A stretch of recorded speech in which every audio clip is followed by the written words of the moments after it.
حدیث پاک روایت کے اندر دو چیزیں بتائی محبت کو زیادہ کرنے کے لیے. ایک بتایا افشوا السلام کہ سلام کو عام کرو، سلام کو پھیلاؤ. اور سلام یہ ایک بہت بڑی دعا ہے. ایسی سبق اور ایسا تعلیم ہمیں اللہ کے محبوب پیغمبر نے دیا کہ دنیا کا کوئی عقل مند انسان ایسی تعلیم جو ہے وہ دنیا میں نہیں دے سکتا ہے. تو فرمایا کہ سلام کو عام کرو. سلام ایک بہترین دعا ہے. یہ جو ہم کہتے ہیں نا السلام علیکم، یہ بہت بہترین دعا ہے. اور یہ دعا یہ ہے کہ ربا اس کو دنیا آخرت کی ہر قسم کے شر، ہر قسم کے فساد اور تکلیف سے محفوظ رکھ، دنیا کے اندر بھی اور قبر اور قیامت کے میدان کے اندر. بہترین دعا ہمیں بتائی گئی ہے.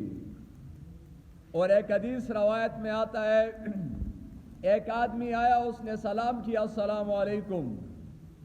پیغمبر پاک علیہ الصلوۃ والسلام نے اس کو جواب دیا اور اللہ کے محبوب پیغمبر نے فرمایا 10 نیکیاں اس کو سلام پر مل گئی ہے. دوسرا آدمی آیا، اس نے سلام کیا اور اس نے کہا السلام علیکم ورحمۃ اللہ. اللہ کے محبوب پیغمبر نے اس کو جواب دیا اور فرمایا 20 نیکیاں اس آدمی نے کمائی. اور تیسرا آدمی آیا، اس نے کہا السلام علیکم ورحمۃ اللہ وبرکاتہ، کہ اللہ سلام بھی ہو تم پر اور اللہ کی رحمت بھی تم پر برسے اور اللہ کی برکتیں بھی تم کو حاصل ہو.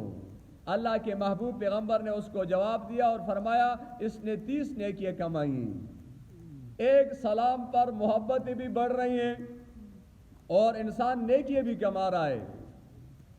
تو ایک دوسرے کا پوچھنا اور سلام کرنا، اس سے محبتیں زیادہ ہوتی ہیں.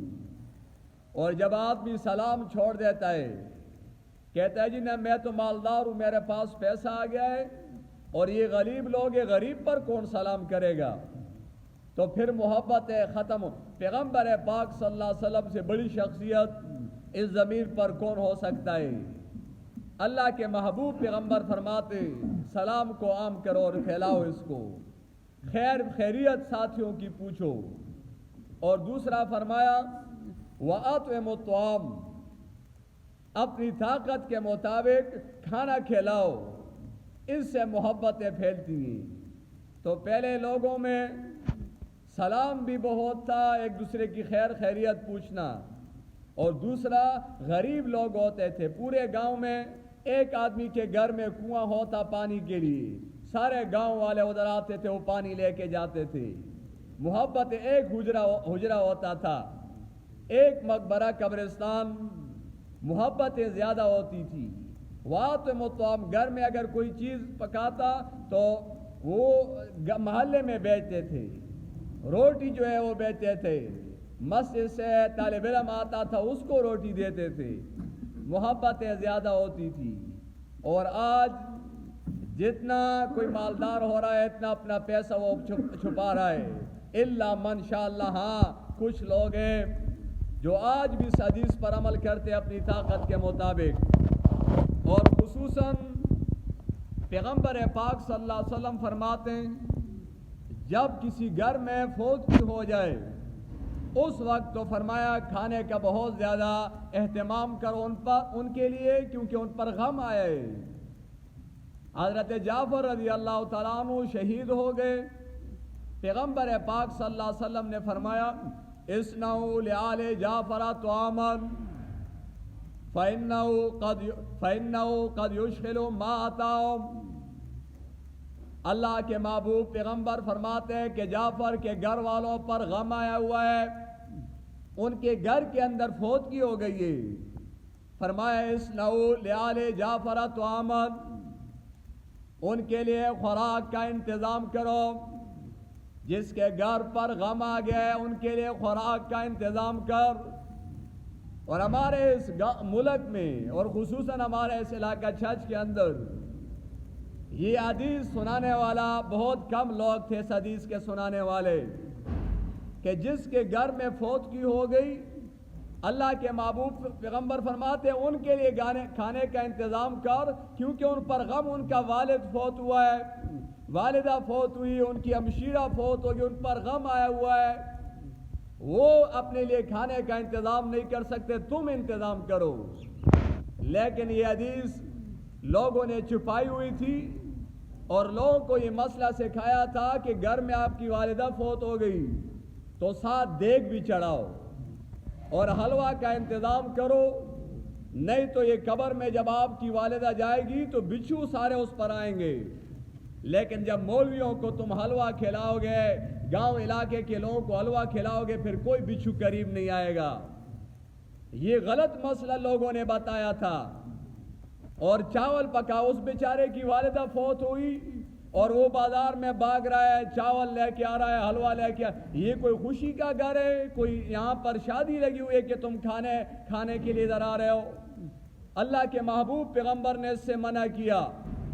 ہمارے استاد فرماتے ہیں اسنب ڈال کے، کہتے ہیں محلے میں ایک آدمی کی والدہ فوت ہوئی، کچھ دنوں کے بعد وہ آیا، اس نے کہا استاد جی میں تو تباہ گیا ہوں، ایک والدہ فوت ہو گئی، بہت بڑا غم، اور دوسرا کہا کہ چاول پکاؤ لوگوں کے لیے، تو قرضہ میں دکان سے لایا، اس زمانے میں 70,000 روپے کا میں مقروض بھی ہو گئی، والدہ بھی چلی گئی اور 70,000 روپے قرضہ بھی میرے اوپر چڑھ گئے۔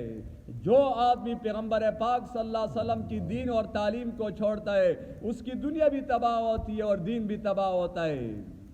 تو اللہ کے محبوب پیغمبر فرماتے ہیں غریب کے لیے کھانے کا انتظام کر، اور جس کے گھر میں غم آیا ہوا ہے ان کے لیے کھانے کا انتظام کر۔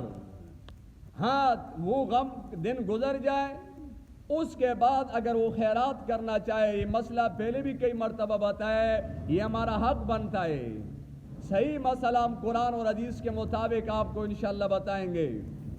وہ غم کے دن گزر گئے، اب اس کے بعد کوئی خیرات کرنا چاہتا ہے تو وہ خیرات کر سکتا ہے، لیکن جان سمجھانے کی ضرورت ہے، کہیں ایسا نہ ہو کہ پھر کہے جی استاد جی خیرات نہیں مانتا ہے، استاد جی ختم نہیں مانتا ہے۔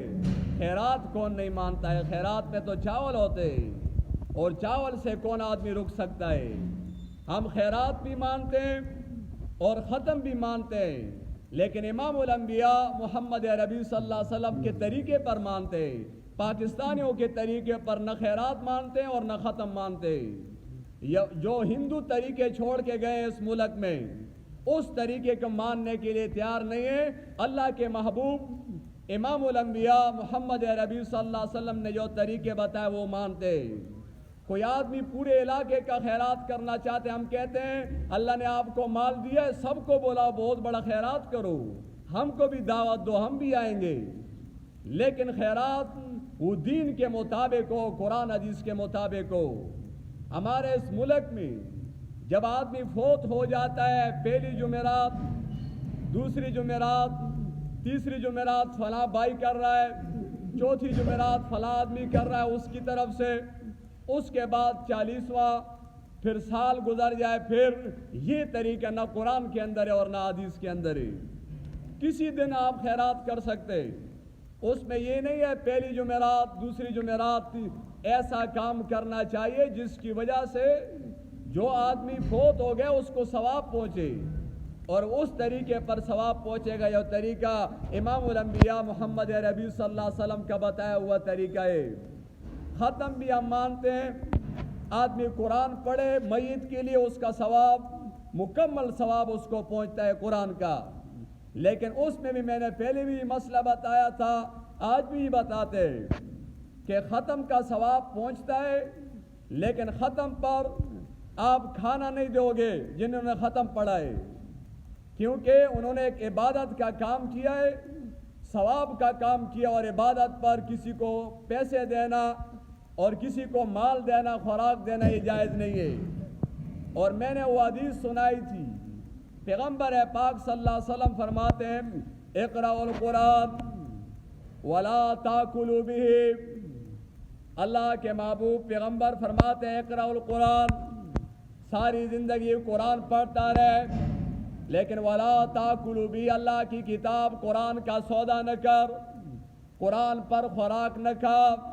اور دوسری حدیث میں آتا ہے پیغمبر پاک صلی اللہ علیہ وسلم فرماتے ہیں اقرأ القرآن، ساری زندگی قرآن پڑھ، وصل اللہ، اور قرآن پڑھنے کے بعد اللہ سے مانگ. اور پھر اللہ کے محبوب پیغمبر فرماتے ہیں ان قریب ایسی قوم آنے والی ہے جو قرآن پڑھ کے پھر لوگوں سے مانگیں گے. قرآن پڑھ کے اللہ سے مانگ. وہ کتوں کو اللہ پاک روٹی کھلاتا ہے، کتے کھاتے ہیں، بھوک کی وجہ سے نہیں مرتے. ایک عالم اور ایک قرآن پڑھنے والا، اس کو اللہ روٹی نہیں دیں گے، بہت زیادہ عزت کے ساتھ دیں گے، لیکن شرط یہ ہے کہ انسان کا اعتماد ہو اللہ کی ذات پر. تو پیغمبر پاک صلی اللہ علیہ وسلم نے یہ بتایا کہ سلام کو عام کرو دنیا کے اندر، اس سے محبتیں پھیلتی ہے.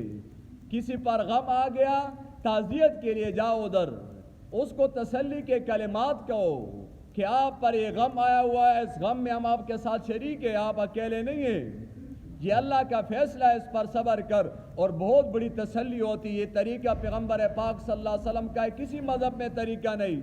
کوئی فوت ہو گیا ادھر کوئی نہیں جاتا ہے. یہ طریقہ اسلام کا طریقہ ہے کہ آدمی فوت کی ہو گئی تم اس کے گھر پر بیٹھک پر جاؤ تعزیت کے لیے. ایک جگہ پر میں تعزیت کے لیے گیا تھا، نوجوان بیٹا اس کا ایکسیڈنٹ میں فوت ہو گیا تھا، بہت بڑا حادثہ اور غم تھا. اور جب میں چلا گیا میں نے اس کے والد کو دیکھا تو اس کے آنسو بند نہیں ہو رہے تھے، اتنا زیادہ رو رہا تھا وہ. اور جب میں نے 5 منٹ قرآن کریم پڑھا وہاں پر، اور میں نے اس کو تسلی دی قرآن اور حدیث سنا کے، جب میں اس کے ساتھ جا رہا تھا مل رہا تھا، اس نے مجھے کہا استاد جی میرا دل گن چھوڑی، آپ نے میرے دل پر پٹی لگا دی، آپ نے مجھے بہت زیادہ تسلی دی. تو یہ شریعت کا حکم ہے، کسی پر غم آ گیا ادھر جاؤ. یہ نہیں ہے کہ بس بائیکاٹ کیا ہوا ہے جی میں کسی اجرا وغیرہ نہیں جاتا ہوں، میں کدھر بھی نہیں جاتا ہوں. نہ، یہ تعلیم ہے امام الانبیاء نبی کریم صلی اللہ علیہ وسلم کی. کسی پر غم آ گیا اس کو اکیلے نہ چھوڑو، بلکہ اپنی طاقت کے مطابق کوئی گھر سے کھانا چائے وغیرہ ایک چینک میں بنا کے ان کے گھر پر بھیجو. ان کو بتاؤ کہ ہم آپ کے محلے کے، ہم آپ کے ساتھ ساری زندگی انشاءاللہ ہر جگہ پر ساتھ ہوں گے. یہ تعلیم ہے امام الانبیاء نبی کریم صلی اللہ علیہ وسلم کی. اگر اس پر ہم عمل کریں گے تو اس ذریعے سے انشاءاللہ اللہ کا دین اور اسلام دنیا کے اندر پھیلے گا. اللہ رب العزت ہم سب کو قرآن حدیث سیکھنے کی اور اس پر عمل کرنے کی توفیق عطا